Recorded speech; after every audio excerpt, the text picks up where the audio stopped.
Hello students, നമ്മുടെ second മോഡ്യൂളിലെ അടുത്ത ഒരു മെയിൻ ടോപ്പിക്കാണ് ഈ കൺട്രോൾ ഫ്ലോ സ്റ്റേറ്റ്മെൻറ്റ്സ് എന്ന് പറയുന്നത്. അപ്പോൾ അതാണ് സെക്കൻഡ് മോഡ്യൂളിൽ ഇനി നമുക്ക് പഠിക്കേണ്ടതായിട്ടുള്ളത്. ഈ കൺട്രോൾ ഫ്ലോ സ്റ്റേറ്റ്മെൻറ്റ്സ് എന്ന് പറയുന്ന ടോപ്പിക്കാണ് സത്യത്തിൽ ഈ സി പ്രോഗ്രാമിങ്ങിൻ്റെ വളരെ ഇമ്പോർട്ടൻ്റ് ആയിട്ടുള്ളൊരു ബേസ് എന്ന് പറയുന്നത്. നമ്മൾ ഇത്രയും പോർഷൻസിൽ ബേസാണ് പഠിച്ചത് എങ്കിലും ആക്ച്വലായിട്ടുള്ള പ്രോഗ്രാം കുറച്ച് ഇമ്പോർട്ടൻ്റ് ആയിട്ടുള്ള കുറച്ച് ആപ്ലിക്കേഷൻസ്, കാര്യമായിട്ടുള്ള ആപ്ലിക്കേഷൻസൊക്കെ വരുന്ന പ്രോഗ്രാംസ് ഇനിയാണ് നമ്മൾ പഠിച്ചു തുടങ്ങുന്നത്. അപ്പോൾ അതിൻ്റെ ഒരു ബേസാണ് ഈ കൺട്രോൾ ഫ്ലോ സ്റ്റേറ്റ്മെൻറ്റ്സ് എന്ന് പറഞ്ഞാൽ വളരെ ഇമ്പോർട്ടൻ്റ് ആയിട്ടുള്ള ഒരു ടോപ്പിക്ക്. അപ്പോൾ ഈ കൺട്രോൾ ഫ്ലോ സ്റ്റേറ്റ്മെൻറ്റ്സ് നമുക്ക് ഒരുപാട് പഠിക്കാനുണ്ട്, ഒരുപാട് വീഡിയോസൊക്കെ ഇട്ട് ഡീറ്റെയിൽഡ് ആയിട്ട് പഠിക്കേണ്ടതാണ്. സി പ്രോഗ്രാം നമ്മൾ കാര്യമായിട്ടുള്ള പ്രോഗ്രാംസ് എഴുതി തുടങ്ങുന്നതിൻ്റെ ബേസ് എന്ന് പറയാം ഈ കൺട്രോൾ ഫ്ലോ സ്റ്റേറ്റ്മെൻറ്റ്സ്. അപ്പോൾ അതിനെ പറ്റിയാണ് നമുക്ക് ഇനി ഡീറ്റെയിൽഡ് ആയിട്ട് പഠിക്കാനുള്ളത്. അപ്പോൾ ഈ കൺട്രോൾ ഫ്ലോ സ്റ്റേറ്റ്മെൻറ്റ്സ് എക്സാമിന് പ്രോഗ്രാം ചോദിക്കും. പ്രോഗ്രാം ചെയ്യുമ്പോൾ ഈ കൺട്രോൾ ഫ്ലോ സ്റ്റേറ്റ്മെൻറ്റ്സ് ഒക്കെ ഉപയോഗിച്ച് നമ്മൾ പ്രോഗ്രാം എഴുതും. അതല്ലാതെ തിയറി ക്വസ്റ്റ്യൻ ആയിട്ട് ചോദിക്കാം. കൺട്രോൾ ഫ്ലോ സ്റ്റേറ്റ്മെൻറ്റ്സ് എക്സ്പ്ലെയിൻ ചെയ്യുക എന്ന് പറഞ്ഞ് തിയറി ക്വസ്റ്റ്യൻ ആയിട്ട് ചോദിക്കാം 10 മാർക്സിന്. അപ്പോൾ അതിൽ ഈ കൺട്രോൾ ഫ്ലോ സ്റ്റേറ്റ്മെൻറ്റ്സിൽ ഒരു 8-9ഓളം സ്റ്റേറ്റ്മെൻറ്റ്സ് ഉണ്ട്. അപ്പോൾ അതെല്ലാം നമ്മൾ അതിൻ്റെ തിയറി, അത് എന്തിനാണ് ഉപയോഗിക്കുന്നതെന്നും അതിൻ്റെ സിൻറ്റാക്സും ഒക്കെ ആയിട്ട് നമ്മൾ ചെറിയ ഓരോ സെൻറ്റൻസുകളാക്കി നമ്മൾ എഴുതി എക്സ്പ്ലെയിൻ ചെയ്യും. അപ്പോൾ അത് തിയറി ക്വസ്റ്റ്യൻ ആയിട്ടും ചോദിക്കാം. വേണമെങ്കിൽ ഈ കൺട്രോൾ ഫ്ലോ സ്റ്റേറ്റ്മെൻറ്റ്സ് തന്നെ 2-3 സെക്ഷനായിട്ട് ഡിവൈഡ് ചെയ്തിട്ടുണ്ട്. അതിൽ ഓരോ സെക്ഷനും 10 മാർക്കിനൊക്കെ ക്വസ്റ്റ്യൻസ് ചോദിക്കാം. അങ്ങനെയാണെങ്കിൽ അത് ഓരോന്നും എന്താണ് ഉപയോഗിക്കുന്നത്, എന്തിനാണ് ഉപയോഗിക്കുന്നതെന്ന് അത് എക്സ്പ്ലെയിൻ ചെയ്തിട്ട് അതിൻ്റെ സാമ്പിൾ സിൻറ്റാക്സ് ഒക്കെ എഴുതിയാണ് നമ്മൾ ആൻസർ ചെയ്തിട്ടുണ്ട്. അപ്പോൾ ഇത് തിയറി ക്വസ്റ്റ്യൻ ആയിട്ടും ചോദിക്കാം. അതല്ല, പ്രോഗ്രാം ചോദിക്കുന്ന സമയത്ത് നമ്മൾ ഈ സ്റ്റേറ്റ്മെൻറ്റ്സ് ഒക്കെ ഉപയോഗിച്ച് പ്രോഗ്രാം എഴുതാറുണ്ട്. അപ്പോൾ ഈ കൺട്രോൾ ഫ്ലോ സ്റ്റേറ്റ്മെൻറ്റ്സ് എന്ന് പറയുന്ന ടോപ്പിക്കാണ് നമുക്ക് ഈ സെക്കൻഡ് മോഡ്യൂളിൽ ഇനി പഠിക്കാനുള്ളത്. വളരെ ഡീറ്റെയിൽഡ് ആയിട്ട് വളരെ ഡെപ്തിൽ നമ്മൾ പഠിക്കും. അപ്പം ഈ കൺട്രോൾ ഫ്ലോ സ്റ്റേറ്റ്മെൻറ്റ്സിന് നമ്മൾ സാധാരണ കൺട്രോൾ സ്ട്രക്ചർ എന്നോ അല്ലെങ്കിൽ കൺട്രോൾ ട്രാൻസ്ഫർ സ്റ്റേറ്റ്മെൻറ്റ്സ് എന്നോ അല്ലെങ്കിൽ കൺട്രോൾ സ്റ്റേറ്റ്മെൻറ്റ്സ് എന്നോ എന്നൊക്കെ നമ്മൾ ഓരോ ബുക്കിലും ഉപയോഗിക്കാറുണ്ട്. നമ്മൾ സിലബസിൽ കൺട്രോൾ ഫ്ലോ സ്റ്റേറ്റ്മെൻറ്റ്സ് എന്നാണ് ഉപയോഗിക്കുന്നതെങ്കിലും ചില ടെക്സ്റ്റ് ബുക്കിൽ കൺട്രോൾ സ്റ്റേറ്റ്മെൻറ്റ്സ് എന്നായിരിക്കും പറയുന്നത്, അല്ലെങ്കിൽ കൺട്രോൾ സ്ട്രക്ചർ എന്നായിരിക്കും, അല്ലെങ്കിൽ കൺട്രോൾ ട്രാൻസ്ഫർ സ്റ്റേറ്റ്മെൻറ്റ്സ് എന്നൊക്കെ ആയിരിക്കും മെൻഷൻ ചെയ്തിരിക്കുന്നത്. അപ്പോൾ ഈ സംഭവങ്ങളെല്ലാം ഒന്ന് തന്നെയാണ്. കൺട്രോൾ ഫ്ലോ സ്റ്റേറ്റ്മെൻറ്റ്സ് എന്ന് പറയുന്ന സംഭവമാണ് ഇതെല്ലാം. അപ്പോൾ ഈ കൺട്രോൾ ഫ്ലോ സ്റ്റേറ്റ്മെൻറ്റ്സ് എന്ന് പറയുന്നകത്ത് ഒരു 9ഓളം സ്റ്റേറ്റ്മെൻറ്റ്സ്, 9ഓളം സംഭവങ്ങൾ നമുക്ക് പഠിക്കേണ്ടതായിട്ടുണ്ട്. ഈ 9 എണ്ണത്തിനെ ഞാനൊരു 3 സെക്ഷനായിട്ട് ഡിവൈഡ് ചെയ്താണ് ഇങ്ങനെ ഈ കാണിച്ചിരിക്കുന്നത്. ഓരോ ടെക്സ്റ്റ് ബുക്കിലും ഓരോ രീതിയിലൊക്കെയാണ് കൊടുത്തിരിക്കുന്നതെങ്കിലും നമുക്ക് കോമൺ ആയിട്ട് ജനറലി അതിനെ 3 സെക്ഷനായിട്ട് നമുക്ക് ഡിവൈഡ് ചെയ്യാം. ഓരോന്നിലും ഒരു 3 എണ്ണം വെച്ചൊക്കെ നമുക്ക് മെൻഷൻ ചെയ്യാനായിട്ട് പറ്റും. അതിൽ ആദ്യത്തെ കാറ്റഗറി ഓഫ് കൺട്രോൾ ഫ്ലോ സ്റ്റേറ്റ്മെൻറ്റ്സിനകത്ത് വരുന്നതാണ് ഈ സെലക്ഷൻ സ്റ്റേറ്റ്മെൻറ്റ്സ് എന്ന് പറയുന്നത്. സെലക്ഷൻ സ്റ്റേറ്റ്മെൻറ്റിനകത്ത് ഇഫ് എൽസ്, സ്വിച്ച് എന്നീ സ്റ്റേറ്റ്മെൻറ്റ്സ് ആണ് വരുന്നത്. അപ്പോൾ ഈ പ്രോഗ്രാമിംഗ് അറിഞ്ഞുകൂടാത്തവരും ഒരു പക്ഷേ ഈ ഇഫ് സ്റ്റേറ്റ്മെൻറ്റിനെ പറ്റി കേട്ട് കാണും. ഇഫ് സ്റ്റേറ്റ്മെൻറ്റ്, അതുപോലെ തന്നെ ഫോർ സ്റ്റേറ്റ്മെൻറ്റ്, വൈൽ സ്റ്റേറ്റ്മെൻറ്റ് എന്നൊക്കെ നിങ്ങൾ കേട്ട് കാണും, പ്രോഗ്രാമിംഗ് അറിഞ്ഞുകൂടാത്തവരും. അപ്പോൾ അതിൽ സെലക്ഷൻ സ്റ്റേറ്റ്മെൻറ്റ്സ് എന്ന് പറയുന്ന കാറ്റഗറി ഓഫ് സ്റ്റേറ്റ്മെൻറ്റ്സിൻ്റെ അകത്താണ് ഈ ഇഫ് എൽസ്, സ്വിച്ച് എന്നൊക്കെ പറഞ്ഞ് വരുന്നത്. അപ്പോൾ ഈ സെലക്ഷൻ സ്റ്റേറ്റ്മെൻറ്റ്സിനെ സാധാരണ കണ്ടീഷണൽ സ്റ്റേറ്റ്മെൻറ്റ്സ് എന്നും അല്ലെങ്കിൽ ഡിസിഷൻ സ്റ്റേറ്റ്മെൻറ്റ്സ് എന്നും എന്നൊക്കെ വിളിക്കാറുണ്ട്. എന്തുകൊണ്ടാണ് അതിനെ കണ്ടീഷണൽ സ്റ്റേറ്റ്മെൻറ്റ്സ് എന്ന് വിളിക്കാൻ കാരണം എന്നുള്ളത് ഇത് പഠിച്ചുകൊണ്ടിരിക്കുക ഞാൻ എക്സ്പ്ലെയിൻ ചെയ്യാം എന്തുകൊണ്ടാണ് അത് ഉപയോഗിക്കുന്നതെന്ന്. അപ്പോൾ ഈ സെലക്ഷൻ സ്റ്റേറ്റ്മെൻറ്റ്സിനെ കണ്ടീഷണൽ സ്റ്റേറ്റ്മെൻറ്റ്സ് എന്ന് അല്ലെങ്കിൽ ഡിസിഷൻ സ്റ്റേറ്റ്മെൻറ്റ്സ് എന്നൊക്കെ പറയും. അപ്പോൾ ഈ സ്റ്റേറ്റ്മെൻറ്റ്സിൻ്റെ അകത്ത് വരുന്ന ടൈപ്പ് ഓഫ് സ്റ്റേറ്റ്മെൻറ്റ്സ് ആണ് ഇഫും, എൽസ്, സ്വിച്ച് എന്നൊക്കെ പറയുന്നത്. ഈ സെലക്ഷൻ സ്റ്റേറ്റ്മെൻറ്റ്സ് ബേസിക്കലി യൂസ് ചെയ്യുന്ന സെലക്ട് ചെയ്ത്, അതിൻ്റെ പേര് പോലെ തന്നെ സ്റ്റേറ്റ്മെൻറ്റ്സിനെ സെലക്ട് ചെയ്ത് എക്സിക്യൂട്ട് ചെയ്യാനാണ് എന്നൊക്കെ വേണമെങ്കിൽ പറയാം. അതായത് ഒരു പർട്ടിക്കുലർ ക്രൈറ്റീരിയ ബേസ് ചെയ്ത് നമുക്ക് വേണമെങ്കിൽ ഒരു സെറ്റ് ഓഫ് സ്റ്റേറ്റ്മെൻറ്റ്സ് നമുക്ക് സ്കിപ്പ് ചെയ്യാം, എക്സിക്യൂട്ട് ചെയ്യാതിരിക്കാം. അല്ലെങ്കിൽ ഒരു പ്രത്യേകം ക്രൈറ്റീരിയ ബേസ് ചെയ്ത് കുറച്ച് സ്റ്റേറ്റ്മെൻറ്റിനെ നമുക്ക് എക്സിക്യൂട്ട് ചെയ്യാം. അങ്ങനെ സെലക്ട് ചെയ്ത് എക്സിക്യൂട്ട് ചെയ്യാൻ വേണ്ടിയാണ് ഈ സെലക്ഷൻ സ്റ്റേറ്റ്മെൻറ്റ്സ് എന്ന് പറയുന്ന കാറ്റഗറി ഓഫ് സ്റ്റേറ്റ്മെൻറ്റ്സ് ഉപയോഗിക്കുന്നത്. അപ്പം സെലക്ട് ചെയ്ത് നമുക്ക് എക്സിക്യൂട്ട് ചെയ്യാം. ഇപ്പോൾ ഒരു തവണ ഒരു ഇൻപുട്ടിനെ ബേസ് ചെയ്ത്, കൊടുക്കുന്ന ഇൻപുട്ടിനെ ബേസ് ചെയ്ത് അല്ലെങ്കിൽ എന്തെങ്കിലും ക്രൈറ്റീരിയ ബേസ് ചെയ്ത് നമുക്ക് ഓരോ പർട്ടിക്കുലർ സ്റ്റേറ്റ്മെൻറ്റ്സിനെ സെലക്ട് ചെയ്ത് എക്സിക്യൂട്ട് ചെയ്യാം. അതല്ലെങ്കിൽ നമുക്ക് ഒരു സ്റ്റേറ്റ്മെൻറ്റ് അല്ലെങ്കിൽ ഒന്നിൽ കൂടുതൽ സ്റ്റേറ്റ്മെൻറ്റ് നമുക്ക് ഇഗ്നോർ ചെയ്യാം അല്ലെങ്കിൽ സ്കിപ്പ് ചെയ്യാനൊക്കെ സാധിക്കും. അപ്പോൾ അതിന് വേണ്ടിയുള്ളതാണ് ഈ സെലക്ഷൻ സ്റ്റേറ്റ്മെൻറ്റ്സ് എന്ന് പറയുന്നത്. ഞാൻ ഇതിൻ്റെ ഐഡിയ ആക്ച്വലി ഇതുവരെ പറഞ്ഞു തുടങ്ങിയില്ല. ഇത് പറഞ്ഞു തുടങ്ങുമ്പോഴേക്കും നിങ്ങൾക്ക് ഐഡിയ എന്താണെന്നാണ് കിട്ടിക്കോളും. ഒരു ഇൻട്രൊഡക്ഷൻ എന്ന രീതിയിലാണ് ഞാൻ ഇപ്പോൾ ഇത്രയും കാര്യങ്ങളൊക്കെ പറയുന്നത്. രണ്ടാമത്തെ ഈ ഐട്രേഷൻ സ്റ്റേറ്റ്മെൻറ്റ്സ് എന്ന് പറയുന്ന സംഭവം, അതിനെ ലൂപ്പിംഗ് സ്റ്റേറ്റ്മെൻറ്റ്സ് എന്നും പറയും. അതിൻ്റെ അകത്താണ് ഈ ഫോർ, വൈൽ, ഡു വൈൽ എന്നീ സ്റ്റേറ്റ്മെൻറ്റ്സ് എല്ലാം വരുന്നത്. ഈ ഐട്രേഷൻ സ്റ്റേറ്റ്മെൻറ്റ്സ് എന്ന് പറയാൻ കാര്യം, നമുക്ക് ഒരു സെറ്റ് ഓഫ് സ്റ്റേറ്റ്മെൻറ്റ്സിനെ റിപ്പീറ്റ് ചെയ്ത് എക്സിക്യൂട്ട് ചെയ്യണമെങ്കിലാണ് ഈ സ്റ്റേറ്റ്മെൻറ്റ്സ് നമ്മൾ യൂസ് ചെയ്യുന്നത്. അതുകൊണ്ടാണ് അതിനെ ഐട്രേഷൻ സ്റ്റേറ്റ്മെൻറ്റ് അല്ലെങ്കിൽ ലൂപ്പിംഗ് സ്റ്റേറ്റ്മെൻറ്റ്സ് എന്ന് പറയുന്നത്. അതായത് റിപ്പീറ്റ് ചെയ്ത്, സൈക്കിൾ പോലെ റിപ്പീറ്റ് ചെയ്ത് നമുക്ക് കുറച്ച് സെറ്റ് ഓഫ് സ്റ്റേറ്റ്മെൻറ്റ്സിനെ എക്സിക്യൂട്ട് ചെയ്യണം. അതിനുവേണ്ടി ഉപയോഗിക്കുന്നതാണ് ഈ for statement, while, do while എന്നീ സ്റ്റേറ്റ്മെൻറ്റ്സ് എല്ലാം. അപ്പം എന്തെങ്കിലും ഒരു പർട്ടിക്കുലർ ക്രൈറ്റീരിയ കാണും. ആ ക്രൈറ്റീരിയ സാറ്റിസ്ഫൈ ചെയ്യുന്നിടത്തോളം കുറച്ച് സ്റ്റേറ്റ്മെൻറ്റ്സ് റിപ്പീറ്റ് ചെയ്ത് എക്സിക്യൂട്ട് ചെയ്തുകൊണ്ടിരിക്കണം. അപ്പോൾ അതിന് വേണ്ടി ഉപയോഗിക്കുന്നതാണ് ഈ ലൂപ്പിംഗ് സ്റ്റേറ്റ്മെൻറ്റ്സ് അല്ലെങ്കിൽ ഐട്രേഷൻ സ്റ്റേറ്റ്മെൻറ്റ്സ് എന്ന് പറയുന്നത്. ഈ സെലക്ഷൻ സ്റ്റേറ്റ്മെൻറ്റ് എന്ന് പറഞ്ഞാൽ കുറച്ച് സെറ്റ് ഓഫ് സ്റ്റേറ്റ്മെൻറ്റ്സ് നമുക്ക് സ്കിപ്പ് ചെയ്യണം, അങ്ങനെ എക്സിക്യൂട്ട് ചെയ്യാൻ വേണ്ടിയാണ് ഈ സെലക്ഷൻ സ്റ്റേറ്റ്മെൻറ്റ്സ് ഉപയോഗിക്കുന്നത്. റിപ്പീറ്റ് ചെയ്ത് എക്സിക്യൂട്ട് ചെയ്യാൻ വേണ്ടിയാണ് ഈ ഐട്രേഷൻ സ്റ്റേറ്റ്മെൻറ്റ്സ് ഉപയോഗിക്കുന്നത്. അപ്പം ഇത് സത്യം പറഞ്ഞാൽ ഇത് നിങ്ങൾക്ക് പഠിക്കാം, പ്രോഗ്രാം കണ്ട് പഠിക്കുമ്പോൾ തന്നെ നിങ്ങൾക്ക് ഇതിൻ്റെ മീനിങ് എന്താണെന്ന് മനസ്സിലാവും, ഐഡിയ എന്താണെന്ന് മനസ്സിലാവും. പിന്നെ വരുന്നതാണ് ജമ്പ് സ്റ്റേറ്റ്മെൻറ്റ്സ് എന്ന് പറയുന്നത്. ഇത് കുറച്ച് സ്പെഷ്യൽ കൈൻഡ് ഓഫ് സ്റ്റേറ്റ്മെൻറ്റ്സ് ആണ് ഈ ജമ്പ് സ്റ്റേറ്റ്മെൻറ്റ്സ് എന്ന് പറയുന്നത്. അതിൻ്റെ അത് ബ്രേക്ക്, കണ്ടിന്യൂ, ഗോ ടു എന്നൊക്കെ പറയുന്ന 3 സ്റ്റേറ്റ്മെൻറ്റ്സ് ഉണ്ട്. അപ്പോൾ ഇതും നമുക്ക് പ്രോഗ്രാം എഴുതുന്ന സമയത്ത് എക്സ്പ്ലെയിൻ ചെയ്യാം, അതായിരിക്കും കുറച്ചും കൂടെ ഈസി ആയിട്ടുള്ളത്. ഇപ്പോഴേ എക്സ്പ്ലെയിൻ ചെയ്ത് കൊള്ളാക്കുന്നില്ല. അപ്പോൾ നമുക്ക് ഈ വീഡിയോയിൽ നമുക്ക് ഈ സെലക്ഷൻ സ്റ്റേറ്റ്മെൻറ്റ്സ് ആണ് നമ്മൾ ആദ്യം തുടങ്ങുന്നത്. സെലക്ഷൻ സ്റ്റേറ്റ്മെൻറ്റ്സിൽ ഇഫ് എന്ന് പറയുന്ന സ്റ്റേറ്റ്മെൻറ്റിനെ പറ്റിയാണ് നമ്മൾ ഈ വീഡിയോയിൽ പഠിക്കാൻ പോകുന്നത്. അപ്പോൾ ഇനി വരുന്ന വീഡിയോയിലെല്ലാം നമ്മൾ ഇങ്ങനത്തെ സ്റ്റേറ്റ്മെൻറ്റ്സ് ആയിരിക്കും നമ്മൾ ഡിസ്കസ് ചെയ്യുന്നത്. അപ്പോൾ അതിൻ്റെ കൂടെ കുറച്ച് പ്രോഗ്രാംസും ചെറിയ പ്രോഗ്രാംസും കൂടെ നമ്മൾ ഡിസ്കസ് ചെയ്ത് പോകും. അപ്പോൾ അങ്ങനെയായിരിക്കും രീതി. അപ്പോൾ ആദ്യം സെലക്ഷൻ സ്റ്റേറ്റ്മെൻറ്റ്സിൽ ഇഫ് എന്ന് പറയുന്ന സ്റ്റേറ്റ്മെൻറ്റാണ് നമ്മളിന്ന് പഠിക്കാൻ പോകുന്നത്. അപ്പം അത് എന്താണ് നമുക്ക് നോക്കാം. ഈ ഇഫ് സ്റ്റേറ്റ്മെൻറ്റിൻ്റെ ഒരു സബായിട്ടാണ് ഈ ഇഫ് ബേസ് ആയിട്ടുള്ള ഇഫ് സ്റ്റേറ്റ്മെൻറ്റ്, പിന്നെ ഇഫ് എൽസ് എന്ന സ്റ്റേറ്റ്മെൻറ്റ്, പിന്നെ ഇഫ് എൽസ് ഇഫ് എന്ന സ്റ്റേറ്റ്മെൻറ്റ്. അതെല്ലാം ഈ ഇഫ് എന്ന് പറയുന്ന ആ സ്റ്റേറ്റ്മെൻറ്റ് അകത്ത് വരുന്ന ഒരു ടൈപ്പ് ഓഫ് ക്ലാസിഫിക്കേഷൻ എന്നൊക്കെ വേണമെങ്കിൽ പറയാം. ഇഫ് എൽസ് ഇഫ് എന്നൊക്കെ പറയുന്നത്. അപ്പോൾ അതിൽ ഇഫ് എന്ന് പറയുന്ന ടൈപ്പാണ് നമ്മൾ ഈ വീഡിയോയിൽ എക്സ്പ്ലെയിൻ ചെയ്യാൻ പോകുന്നത്. ഈ ഇഫ് എൽസും ഒക്കെ പഠിക്കുമ്പോൾ തന്നെ നിങ്ങൾക്ക് മൂന്നാമത്തെ ഓട്ടോമാറ്റിക്കായിട്ട് മനസ്സിലാവും. അപ്പോൾ അങ്ങനെയാണ് ഇത് വളരെ സിമ്പിളായിട്ടുള്ളൊരു കൺസെപ്റ്റാണ് ഇഫ് എന്ന് പറയുന്ന സ്റ്റേറ്റ്മെൻറ്റ്. അപ്പോൾ ഇഫ് എന്ന് പറയുന്ന സ്റ്റേറ്റ്മെൻറ്റ് സിൻടാക്സ് ആണ് ഇതാ ഇവിടെയും കൊടുത്തിട്ടുള്ളത്. അപ്പോൾ ആദ്യം നമ്മൾ ഇഫ് എന്ന് എഴുതിയിട്ട് ഈ ബ്രാക്കറ്റിൻ്റെ അകത്ത് സിമ്പിൾ ബ്രാക്കറ്റ് ഇട്ട് അതിൻ്റെ അകത്ത് ഒരു കണ്ടീഷണൽ സ്റ്റേറ്റ്മെൻറ്റ് നമ്മൾ അവിടെ മെൻഷൻ ചെയ്യും. എന്തെങ്കിലും ഒരു കണ്ടീഷൻ സ്റ്റേറ്റ്മെൻറ്റ് ആയിരിക്കും ഇതിൻ്റെ അകത്ത് മെൻഷൻ ചെയ്യുന്നത്. എന്നിട്ട് ഈ കണ്ടീഷൻ സ്റ്റേറ്റ്മെൻറ്റ് സാറ്റിസ്ഫൈ ചെയ്യുകയാണ് എങ്കിൽ എക്സിക്യൂട്ട് ചെയ്യാനുള്ള കുറച്ച് സ്റ്റേറ്റ്മെൻറ്റ്സ് നമ്മൾ ബ്രാക്കറ്റിൻ്റെ അകത്ത് കൊടുക്കും. അപ്പോൾ ഇതാണ് ഇഫ് സ്റ്റേറ്റ്മെൻറ്റ് സിൻടാക്സ് എന്ന് പറയുന്നത്. ഇവിടെ കണ്ടീഷൻ സ്റ്റേറ്റ്മെൻറ്റ് എന്ന് പറഞ്ഞാൽ ഉദ്ദേശിക്കുന്നത് ഈ സ്റ്റേറ്റ്മെൻറ്റ് എക്സിക്യൂട്ട് ചെയ്യുമ്പോൾ കിട്ടുന്ന റിസൾട്ട് എന്ന് പറയുന്നത് ഒന്നുകിൽ ട്രൂ അല്ലെങ്കിൽ ഫാൾസ്. അങ്ങനെ ട്രൂ അല്ലെങ്കിൽ ഫാൾസ് ഔട്ട്പുട്ടായിട്ട് വരുന്ന എക്സ്പ്രഷൻസ് ആണ് നമ്മൾ ഇതിൻ്റെ അകത്തൊരു കണ്ടീഷൻ സ്റ്റേറ്റ്മെൻ്റ് ആയിട്ട് നമ്മൾ ഈ ബ്രാക്കറ്റിൻ്റെ അകത്ത് എഴുതുന്നത്. ഈ ബ്രാക്കറ്റിൻ്റെ അകത്ത് മെൻഷൻ ചെയ്യുന്ന ആ സ്റ്റേറ്റ്മെൻറ്റ് ഔട്ട്പുട്ട് ട്രൂ ആണ് എങ്കിൽ ഇതിൻ്റെ അകത്തുള്ള ഇഫ് സ്റ്റേറ്റ്മെൻറ്റ് അകത്ത് വരുന്ന ഈ സ്റ്റേറ്റ്മെൻറ്റ്സ് എക്സിക്യൂട്ട് ചെയ്യും. അതേസമയം ഈ കണ്ടീഷൻ സ്റ്റേറ്റ്മെൻറ്റിൻ്റെ റിസൾട്ട് എന്ന് പറയുന്നത് ഫാൾസ് ആണ് എങ്കിൽ ഇതിൻ്റെ അകത്തുള്ള സ്റ്റേറ്റ്മെൻറ്റ് എക്സിക്യൂട്ട് ചെയ്യത്തില്ല, അതിനെ സ്കിപ്പ് ചെയ്യും. അപ്പോൾ അതാണ് ഇതിൻ്റെ രീതി എന്ന് പറയുന്നത്, അതിൻ്റെ മെത്തേഡ് എന്ന് പറയുന്നത്. അപ്പോൾ നമുക്ക് ഒന്ന് രണ്ട് സിമ്പിൾ പ്രോഗ്രാംസ് ഡിസ്കസ് ചെയ്തതിന് ഈ ഇഫ് സ്റ്റേറ്റ്മെൻറ്റ് വർക്കിംഗ് എങ്ങനെയാണെന്ന് നോക്കാം. അപ്പോൾ അതിന് മുന്നേ കഴിഞ്ഞ വീഡിയോയിൽ അതിന് മുന്നത്തെയോ വീഡിയോയിൽ നമ്മളൊരു സാമ്പിൾ പ്രോഗ്രാം ഡിസ്കസ് ചെയ്തായിരുന്നു. അതായത് ആദ്യത്തെ ഒരു 6 ഡിജിറ്റ് നമ്പർ എൻ്റർ ചെയ്ത് കൊടുത്താൽ അതിൻ്റെ ഫസ്റ്റ് ഡിജിറ്റിൻ്റെയും ലാസ്റ്റ് ഡിജിറ്റിൻ്റെയും സമ്മ് കാൽക്കുലേറ്റ് ചെയ്യാനുള്ള പ്രോഗ്രാം. ഈ ഒരു പ്രോഗ്രാമാണ് നമ്മൾ ഡീറ്റെയിൽഡ് ആയിട്ട് ഡിസ്കസ് ചെയ്തായിരുന്നു. അപ്പം ഇതിൻ്റെ ബേസ് ആയിട്ടുള്ള ഏറ്റവും ഇമ്പോർട്ടൻ്റ് ആയിട്ടുള്ള സ്റ്റേറ്റ്മെൻറ്റ് എന്ന് പറയുന്നത് ഇതാണ്, ഈ സമ്മ് കാൽക്കുലേറ്റ് ചെയ്യുന്ന സ്റ്റേറ്റ്മെൻറ്റ്. സംഭവം എന്താണെന്ന് വെച്ചാൽ നമ്മൾ എൻ്റർ ചെയ്ത് കൊടുക്കുന്ന 6 ഡിജിറ്റ് നമ്പറിനെ ആദ്യം 1 lakh കൊണ്ട് ഡിവൈഡ് ചെയ്യും. അപ്പം ആദ്യത്തെ ഡിജിറ്റ് കിട്ടും. ഇതേ നമ്പറിനെ തന്നെ 10 കൊണ്ട് ഡിവൈഡ് ചെയ്തിട്ട് റിമൈൻഡർ എടുക്കുമ്പോഴേക്കും നമുക്ക് അവസാനത്തെ ഡിജിറ്റും കിട്ടും.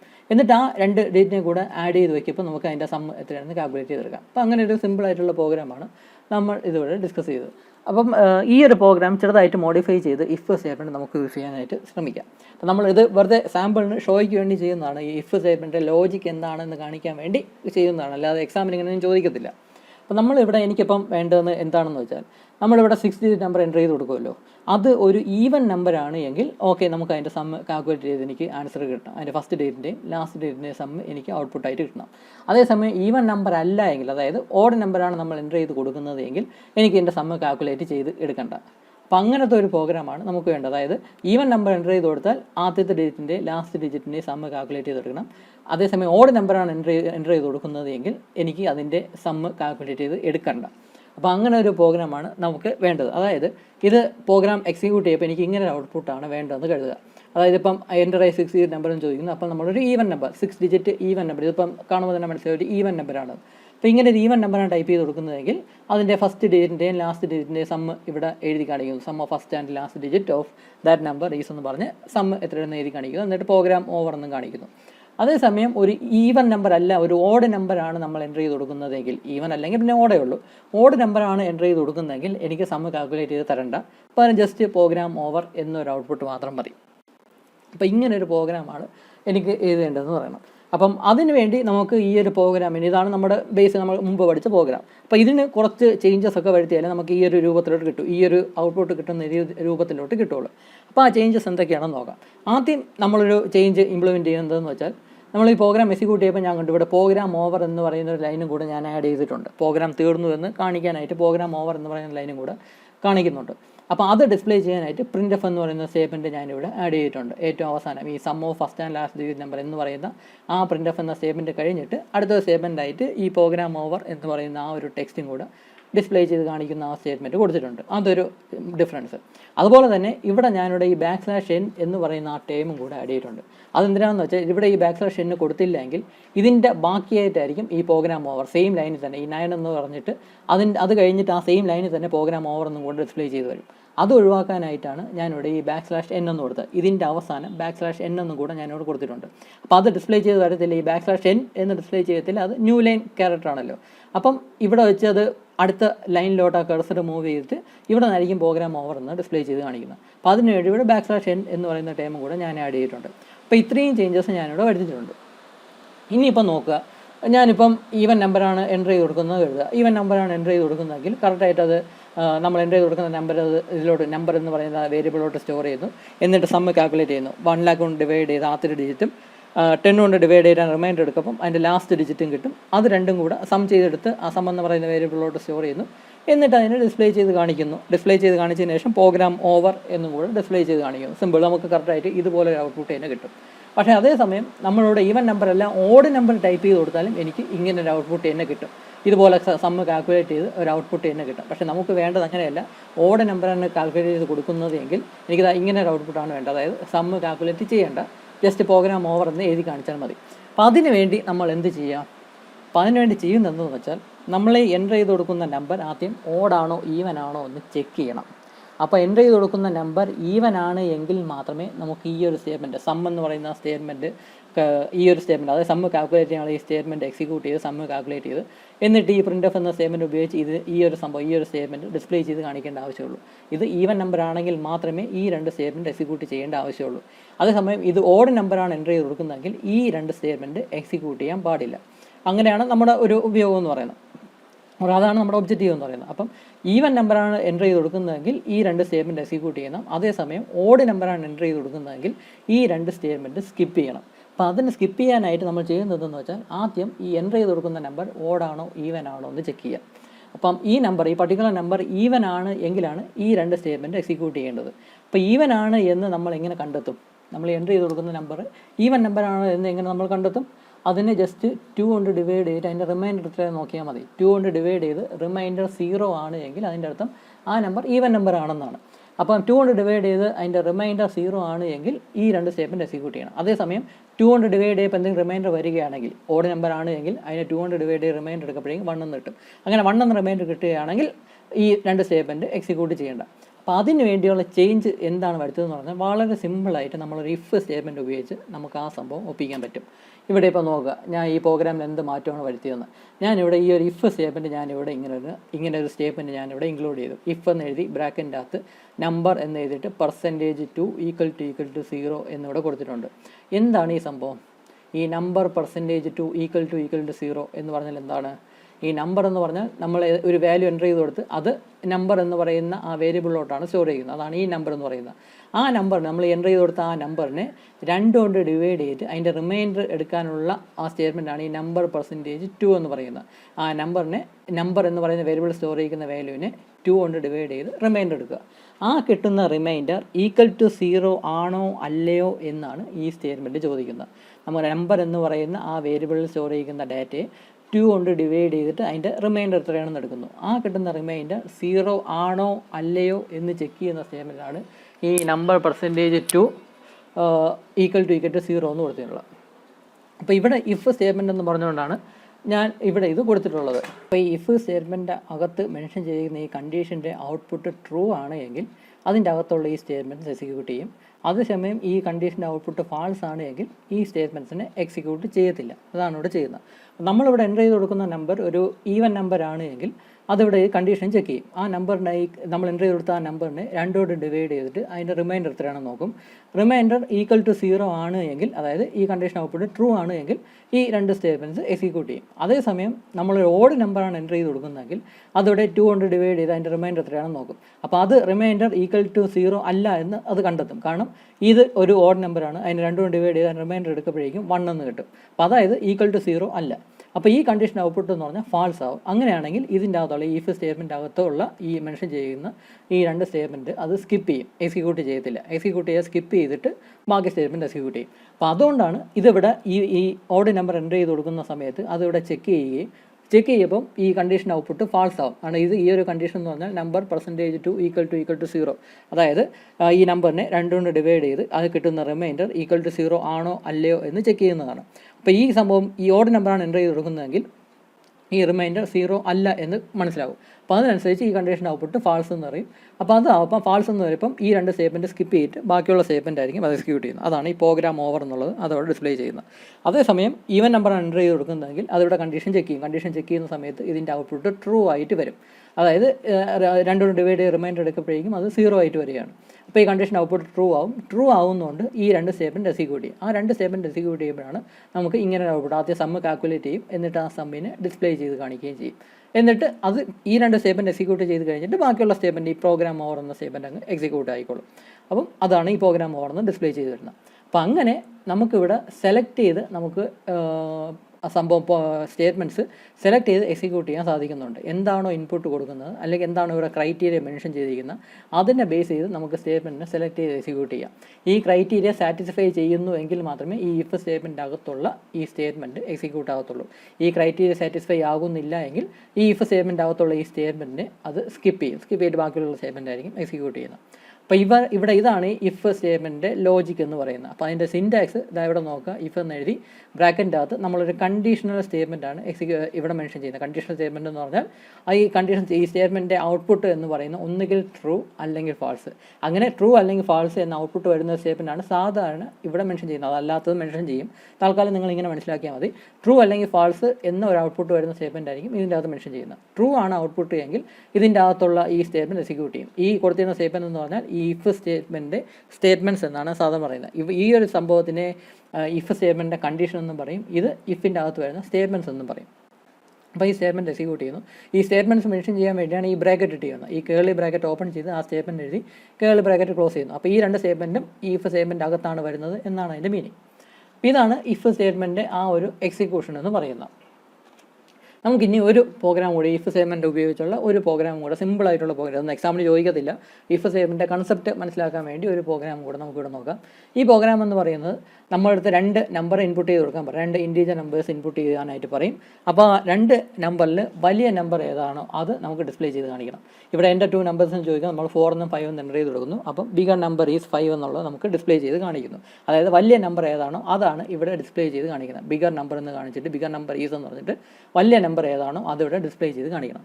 ഇതും പല രീതിയിൽ നമുക്ക് പ്രോഗ്രാം എഴുതാം. ഇഫ് സ്റ്റേറ്റ്മെൻ്റ് അല്ല, കണ്ടീഷണൽ ഓപ്പറേറ്റർ ഉപയോഗിച്ച് നമുക്ക് ഈ പ്രോഗ്രാമൊക്കെ എഴുതാൻ നോക്കും. കണ്ടീഷണൽ ഓപ്പറേറ്റർ നമ്മൾ മുമ്പ് പഠിച്ചായിരുന്നു. ഓപ്പറേറ്റേഴ്സ് പഠിച്ചപ്പം നമ്മൾ ഡിസ്കസ് ചെയ്തായിരുന്നു കണ്ടീഷണൽ ഓപ്പറേറ്ററൊക്കെ. അപ്പോൾ അതൊക്കെ ഉപയോഗിച്ച് ഈ പ്രോഗ്രാം എഴുതാം. നമ്മളിവിടെ തൽക്കാലം ഇഫ് സ്റ്റേറ്റ്മെൻറ്റ് ഉപയോഗിച്ച് ഇത് തന്നെ ഇഫ് എൽസ് ഉപയോഗിച്ച് നമുക്ക് എഴുതാൻ പറ്റും. നമ്മളതല്ല, നമ്മളിവിടെ ഇഫ് മാത്രം ഉപയോഗിച്ച് ഒരു പ്രോഗ്രാം എഴുതാനായിട്ട് ശ്രമിക്കുകയാണ്. അപ്പോൾ ഇവിടെ ആദ്യം 2 വേരിയബിൾസ് എന്നും ബി എന്ന 2 വേരിയബിൾസ് ഡിക്ലെയർ ചെയ്തു, ഇൻറ്റീജർ വേരിയബിൾസ്. എന്നിട്ട് ഡിസ്പ്ലേ ചെയ്യുന്നു, എൻ്റെ 2 നമ്പേഴ്സും ഡിസ്പ്ലേ ചെയ്യുന്നു. അപ്പോൾ ആ സമയത്ത് നമ്മൾ എൻ്റർ ചെയ്ത് കൊടുക്കുന്ന 2 വാല്യൂവിന് 2 ഡാറ്റയെ എ എന്നും ബി എന്ന് പറയുന്ന വേരിയബിളോട് സ്റ്റോർ ചെയ്യുന്നു. അതിനുവേണ്ടി സ്കാൻഎഫ് എന്ന് ഇവിടെ കൊടുത്തിട്ടുണ്ട്. അപ്പോൾ നമ്മളിവിടെ ഒബ്ജക്റ്റീവ് എന്ന് പറയുന്ന വലിയ നമ്പർ ഏതാണോ അത് ഇവിടെ ഡിസ്പ്ലേ ചെയ്ത് കാണിക്കണം. ബിഗർ നമ്പർ ഈസ് എന്ന് പറഞ്ഞുകൊണ്ട് ആ വലിയ നമ്പറിനെ ഡിസ്പ്ലേ ചെയ്ത് കാണിക്കണം. അപ്പോൾ അതിനുവേണ്ടി ഇഫ് സ്റ്റേറ്റ്മെൻറ്റ് ഉപയോഗിക്കാം. ഇഫിൻ്റെ അകത്ത് ഇഫ് എന്ന് എഴുതി ബ്രാക്കറ്റിൻ്റെ അകത്ത് എ ഗ്രേറ്റർ ദാൻ ബി എന്ന് പറയുന്ന ഒരു കണ്ടീഷൻ സ്റ്റേറ്റ്മെൻറ്റ് നമ്മളിവിടെ മെൻഷൻ ചെയ്യുന്നു. ഈ എ ഗ്രേറ്റർ ദാൻ ബി എന്ന് പറഞ്ഞാൽ അതൊരു കണ്ടീഷൻ സ്റ്റേറ്റ്മെൻ്റ് ആണ്. അതായത് എ ഗ്രേറ്റർ ദാൻ ബി ആണോ അല്ലയോ എന്നാണ് അതവിടെ ചെക്ക് ചെയ്യുന്നത്. ഈ എ ഗ്രേറ്റർ ദാൻ ബി, ഇപ്പം എ ആണ് വലുത് എങ്കിൽ ഈ കണ്ടീഷൻ്റെ ഈ ഒരു സ്റ്റേറ്റ്മെൻറ്റിൻ്റെ ഔട്ട്പുട്ട് എന്ന് പറയുന്നത് ട്രൂ ആയിരിക്കും. എ ആണ് ബിഗർ വാല്യൂ എങ്കിൽ ഇതിൻ്റെ ഔട്ട്പുട്ട് ട്രൂ ആയിരിക്കും. ബി ആണ് ബിഗർ വാല്യൂ എങ്കിൽ ഇതിൻ്റെ ഔട്ട്പുട്ട് ഫാൾസ് ആയിരിക്കും. അപ്പോൾ എ ഗ്രേറ്റർ ദാൻ ബി ആണോ അല്ലയോ എന്നാണ് ഇവിടെ ചോദിക്കുന്നത്. നമ്മൾ സപ്പോസ് ഇപ്പോൾ ഇവിടെ ഇപ്പോൾ എൻ്റർ ചെയ്യുന്നത് നോക്കാം. 4ഉം 5 ആണ് എൻ്റർ ചെയ്ത് കൊടുക്കുന്നത്. അതായത് എയിൽ 4ഉം ബിയിൽ 5ഉം ആയിരിക്കും സ്റ്റോർ ചെയ്യുന്നത്. അപ്പോൾ ഇതിവിടെ കണ്ടീഷൻ ചെക്ക് ചെയ്യുന്ന സമയത്ത് ഫാൾസ് എന്നായിരിക്കും വരുന്നത്. എ ഗ്രേറ്റർ ദാൻ ബി ആണോ അല്ലയോ എന്ന് ചോദിക്കുമ്പോൾ അല്ല, കാരണം ബി ആണ് വലുത്. അതുകൊണ്ട് എ ഗ്രേറ്റർ ദാൻ ബി ആണോ അല്ലയോ എന്ന് ചോദിക്കുമ്പോൾ അല്ല, ഫാൾസ് എന്നായിരിക്കും ഔട്ട്പുട്ട്. അങ്ങനെയാണെങ്കിൽ ഈ ഒരു സ്റ്റേറ്റ്മെൻറ്റ് എക്സിക്യൂട്ട് ചെയ്യത്തില്ല. ഈ ഇഫ് സ്റ്റേറ്റ്മെൻറ്റ് അകത്ത് വരുന്ന ഈ കേർലി ബ്രാക്കറ്റ് ഇട്ട് ഈ ഒരു പർട്ടിക്കുലർ ഈ ഒരു സ്റ്റേറ്റ്മെൻറ്റ് മാത്രമേ മെൻഷൻ ചെയ്യുന്നുള്ളൂ. അപ്പോൾ ആ ഒരു സ്റ്റേറ്റ്മെൻറ്റ് എക്സിക്യൂട്ട് ചെയ്യത്തില്ല. അത് എക്സിക്യൂട്ട് ചെയ്യാതെ അടുത്ത ഇഫ് സ്റ്റേറ്റ്മെൻറ്റ് ബാക്കിയുള്ള സ്റ്റേറ്റ്മെൻറ്റ് എക്സിക്യൂട്ട് ചെയ്യും. ബാക്കിയുള്ള സ്റ്റേറ്റ്മെൻറ്റ് എന്ന് പറഞ്ഞാൽ വീണ്ടും ഒരു ഇഫ് സ്റ്റേറ്റ്മെൻറ്റ് ആണ്. ഇവിടെ വെച്ച് ബി ഗ്രേറ്റർ ദാൻ എ ആണോ അല്ലയോ എന്നാണ് അടുത്ത ഇഫ് സ്റ്റേറ്റ്മെൻറ്റ് ചോദിക്കുന്നത്. ബി ഗ്രേറ്റർ ദാൻ എ ആണോ അല്ലയോ എന്ന് ചോദിക്കുന്നത്. അപ്പോൾ ഇവിടെ ഇപ്പോൾ നമ്മൾ ബി ആണ് സത്യം പറഞ്ഞാൽ വലുത്. 4 ആദ്യത്തെ എ എന്ന് പറയുന്ന 4ഉം ബി എന്ന് പറഞ്ഞാൽ 5 ആണ് എൻ്റർ ചെയ്ത് കൊടുത്തത്. അപ്പോൾ ഈ ഒരു കണ്ടീഷൻ ചെക്ക് ചെയ്യുമ്പോഴേക്കും അതിൻ്റെ ഔട്ട്പുട്ട് ട്രൂ ആയിട്ട് വരും. ബി ഗ്രേറ്റർ ദാൻ എ ആണോ അല്ലയോ എന്നാണ് ചോദിക്കുന്നത്. അപ്പോൾ അതിൻ്റെ ആൻസർ ആണെന്നാണ്, അതായത് ട്രൂ എന്നാണ് ഈ സ്റ്റേറ്റ്മെൻറ്റിൻ്റെ ഔട്ട്പുട്ട്. അങ്ങനെ ട്രൂ ആവുന്നുവെങ്കിൽ ഇതിൻ്റെ അകത്തുള്ള ഈ ഇഫ് സ്റ്റേറ്റ്മെൻറ്റ് അകത്തുള്ള ഈ ഒരു പർട്ടിക്കുലർ സ്റ്റേറ്റ്മെൻറ്റ് എക്സിക്യൂട്ട് ചെയ്യുന്നു. ഇതിൻ്റെ അകത്ത് ആകെ ഒരു സ്റ്റേറ്റ്മെൻറ്റേ ഉള്ളൂ, കേർലി ബ്രാക്കറ്റിൻ്റെ അകത്ത് ഒറ്റ സ്റ്റേറ്റ്മെൻറ്റ് മെൻഷൻ ചെയ്തിട്ടുള്ളൂ. അതെന്ന് പറഞ്ഞാൽ ബിഗർ നമ്പറീസ് എന്ന് പെർസെൻറ്റേജ് ഡി എന്ന് കൊടുത്തിട്ട് ഇവിടെ ബി എന്ന സംഭവം മെൻഷൻ ചെയ്തിട്ടുണ്ട്. അപ്പോൾ ഈ ഒരു സ്റ്റേറ്റ്മെൻറ്റ് ആയിരിക്കും എക്സിക്യൂട്ട് ചെയ്യുന്നത്. ഈ ഒരു സ്റ്റേറ്റ്മെൻറ്റ് എക്സിക്യൂട്ട് ചെയ്യുന്നില്ല. ഈ ഒരു ഇൻപുട്ട് വാല്യൂ ആണെങ്കിൽ ഈ ഒരു സ്റ്റേറ്റ്മെൻറ്റ് സ്കിപ്പ് ചെയ്യുന്നു, പകരം ഈ ഒരു സ്റ്റേറ്റ്മെൻറ്റ് ആണ് അതവിടെ എക്സിക്യൂട്ട് ചെയ്യുന്നത്. അപ്പോൾ അതാണ് ബിഗർ നമ്പർ ഈസ് 5 എന്നിവിടെ ഡിസ്പ്ലേ ചെയ്ത് കാണിക്കുന്നു. അങ്ങനെ നമുക്ക് ഓരോന്നിനെ സ്റ്റേറ്റ്മെൻറ്റ് ഇങ്ങനെ സെലക്ട് ചെയ്ത് ഡിസ്പ്ലേ ചെയ്ത് കാണിക്കാനും എക്സിക്യൂട്ട് ചെയ്യാനൊക്കെ. അപ്പോൾ അതിന് വേണ്ടിയാണ് ഇഫ് എന്ന് പറയുന്ന സ്റ്റേറ്റ്മെൻറ്റ് യൂസ് ചെയ്യുന്നത്. അപ്പോൾ ഇവിടെ ഇപ്പോൾ നോക്കാം, നമുക്ക് ഈ ഇഫ് സ്റ്റേറ്റ്മെൻറ്റിൻ്റെ അകത്ത് ഒരൊറ്റ സ്റ്റേറ്റ്മെൻറ്റേ വരുന്നുള്ളൂ. അതായത് ഈ ഒരു സ്റ്റേറ്റ്മെൻറ്റ് മാത്രമേ ഇവിടെ വരുന്നുള്ളൂ. അതായത് കേർലി ബ്രാക്കറ്റിൻ്റെ അകത്ത് ഒറ്റ സ്റ്റേറ്റ്മെൻറ്റ് മാത്രമേ വരുന്നുള്ളൂ. അതുപോലെ തന്നെ ഈ ഇഫിൻ്റെ കൂടെയും ഒരൊറ്റ സ്റ്റേറ്റ്മെൻറ്റ് മാത്രമേ വരുന്നുള്ളൂ. ഇവിടെ പ്രീവിയസ് പ്രോഗ്രാമിലാണെങ്കിൽ 2 സ്റ്റേറ്റ്മെൻറ്റ് ഇവിടെ വരുന്നുള്ളൂ. ഈ ഇഫ് എന്ന അതിൻ്റെ അകത്ത് 2 സ്റ്റേറ്റ്മെൻറ്റ് വരുന്നുണ്ട്. പക്ഷേ ഇവിടെയാണെങ്കിൽ 2 ഇഫ് ഉണ്ടെങ്കിലും ഈ ഒരു ആദ്യത്തെ ഇഫിൻ്റെ അകത്തും ഒരു സ്റ്റേറ്റ്മെൻറ്റേ വരുന്നുള്ളൂ, രണ്ടാമത്തെ ഇഫിൻ്റെ അകത്തും ഒരു സ്റ്റേറ്റ്മെൻറ്റേ വരുന്നുള്ളൂ. അങ്ങനെ ഒറ്റ സ്റ്റേറ്റ്മെൻറ്റേ വരുന്നുള്ളൂ എങ്കിൽ സത്യം പറഞ്ഞാൽ നമുക്ക് ഈ ബ്രാക്കറ്റ് ഇടേണ്ട ആവശ്യമില്ല. ബ്രാക്കറ്റിനെ അങ്ങ് ഇഗ്നോർ ചെയ്യാം. നമുക്ക് ഈ പ്രോഗ്രാം തന്നെ നമുക്ക് ഇങ്ങനെ വേണമെങ്കിൽ എഴുതാനൊക്കെ. ഇവിടെ ആകെ വരുത്തിയ ചേഞ്ച് എന്താണെന്ന് പറഞ്ഞാൽ ഞാനിവിടെ ബ്രാക്കറ്റ് കേർലി ബ്രാക്കറ്റ് ഞാനിവിടെ ഒഴിവാക്കിയെന്നാണ്. ഇവിടെയാണെങ്കിൽ ഇവിടെ ഈ ഒരു സംഭവം ഇഫ് സ്റ്റേറ്റ്മെൻറ്റ് കഴിഞ്ഞിട്ട് കേർലി ബ്രാക്കറ്റ് ഓപ്പൺ ചെയ്ത് സ്റ്റേറ്റ്മെൻറ്റ് എഴുതി കേർലി ബ്രാക്കറ്റ് ഇട്ടായിരുന്നു. ഞാനിവിടെ ആ ബ്രാക്കറ്റ് രണ്ടും ഒഴിവാക്കി. ഈ ഇഫ് സ്റ്റേറ്റ്മെൻറ്റ് അകത്തും ഈ ഇഫ് സ്റ്റേറ്റ്മെൻറ്റിൻ്റെ കൂടെയുള്ള ബ്രാക്കറ്റ് അങ്ങ് ഒഴിവാക്കി. സംഭവം എന്താണെന്ന് വെച്ചാൽ ഈ ഇഫ് സ്റ്റേറ്റ്മെൻറ്റ് അകത്ത് ഒരൊറ്റ സ്റ്റേറ്റ്മെൻറ്റേ വരുന്നുള്ളൂ എങ്കിൽ ബ്രാക്കറ്റ് ഇടേണ്ട ആവശ്യമില്ല. അത് ഇവിടെ ഇപ്പോൾ ഒരു സ്റ്റേറ്റ്മെൻറ്റേ ഉള്ളൂ, ഈ ഇഫ് സ്റ്റേറ്റ്മെൻറ്റിൻ്റെ അകത്തും ഒരു സ്റ്റേറ്റ്മെൻറ്റേ വരുന്നുള്ളൂ. അതുകൊണ്ട് ബ്രാക്കറ്റ് ഇടേണ്ട ആവശ്യമില്ല. സംഭവം ഇതിവിടെ എക്സിക്യൂട്ട് ചെയ്തിട്ട് ഈ കണ്ടീഷൻ ഔട്ട്പുട്ട് ട്രൂ ആണ് എങ്കിൽ ഈ നെക്സ്റ്റ് വരുന്ന ഒരു സ്റ്റേറ്റ്മെൻറ്റ്, ആ ഇഫ് കണ്ടീഷൻ ആ ഒരു കണ്ടീഷൻ കഴിഞ്ഞിട്ട് നെക്സ്റ്റ് വരുന്ന ഒരു സ്റ്റേറ്റ്മെൻറ്റ് ഈ ഇഫ് സ്റ്റേറ്റ്മെൻറ്റ് അകത്ത് വരുന്നതാണ് എന്ന് അസ്യൂം ചെയ്ത് അതങ്ങ് എക്സിക്യൂട്ട് ചെയ്തോളും. അപ്പോൾ ഒരു സ്റ്റേറ്റ്മെൻറ്റേ ഉള്ളൂ എങ്കിൽ നമ്മൾ സത്യം പറഞ്ഞാൽ ഈ കേർലി ബ്രാക്കറ്റ് ഇട്ട് കൊടുക്കേണ്ട ആവശ്യമില്ല. ഇവിടെയാണെങ്കിൽ 2 സ്റ്റേറ്റ്മെൻറ്റ് ഉണ്ടായിരുന്നു, അതുകൊണ്ടാണ് നമ്മൾ ഈ കേർലി ബ്രാക്കറ്റ് ഇട്ട് കൊടുത്തത്. അപ്പോൾ ഈ ഇഫ് സ്റ്റേറ്റ്മെൻറ്റ് അകത്ത് 2 സ്റ്റേറ്റ്മെൻറ്റ് വരുന്നു എന്നാണ് ഈ കേർലി ബ്രാക്കറ്റ് കൊണ്ട് മെൻഷൻ ചെയ്യുന്നത്. അതേസമയം ഒറ്റ സ്റ്റേറ്റ്മെൻറ്റേ ഉള്ളൂ എങ്കിൽ ഈ കേർലി ബ്രാക്കറ്റ് ഇടേണ്ട ആവശ്യമില്ല. ഇവിടുത്തെ പോലെ ഇവിടെ കേർലി ബ്രാക്കറ്റ് ഇടേണ്ട ആവശ്യമില്ല, അതിനെ ഒഴിവാക്കാം. അപ്പം നമ്മൾ ശ്രദ്ധിക്കേണ്ട കാര്യം, ഈ ഇഫ് സ്റ്റേറ്റ്മെൻറ്റ് അകത്ത് ഒരു സ്റ്റേറ്റ്മെൻറ്റേ ഉള്ളൂ എങ്കിൽ കേർലി ബ്രാക്കറ്റ് ഇടേണ്ട ആവശ്യമില്ല.